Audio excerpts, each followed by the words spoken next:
ലക്ഷ്യത്തിലെത്തുമ്പോൾ കൈയടിക്കുന്നവരെയല്ല, ലക്ഷ്യത്തിലെത്തും വരെ കൈപിടിച്ചവരെയാണ് നാം എപ്പോഴും ഓർക്കേണ്ടത്.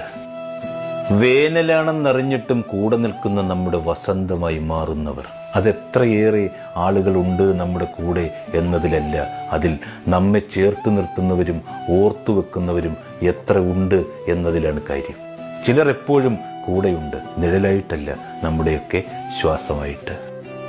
ചേർത്ത് പിടിക്കുവാൻ ഒരു നല്ല സ്നേഹമുണ്ടെങ്കിൽ തീരാവുന്ന സങ്കടങ്ങളൊക്കെ ഉള്ളെന്നേ നമ്മുടെയൊക്കെ ജീവിതത്തിൽ. മിണ്ടാൻ ഒരുപാട് പേരൊന്നും വേണമെന്നില്ല, ഒരുപാട് മിണ്ടുന്ന ഒരാളായാലും മതി. അതൊന്നും ഒന്നിനോടും ഉപമിക്കുവാനാവില്ല. അത് അവരിലല്ലാതെ മറ്റാരിലും നമുക്ക് കാണുവാനുമാവില്ല. ആഗ്രഹിക്കാത്ത നിമിഷത്തിലായിരിക്കും അതൊക്കെ ചിലപ്പോൾ നമ്മളിൽ വന്നു ചേരുന്നത്. നമ്മൾ പറയാതെ തന്നെ നമ്മളെ മനസ്സിലാക്കുന്നവർ, കണ്ടുമുട്ടാൻ എന്തേ ഇത്ര വൈകിയെന്ന് പലവട്ടം ചിന്തിപ്പിക്കുന്ന നമ്മുടെ കൂട്ടുകെട്ടുകൾ.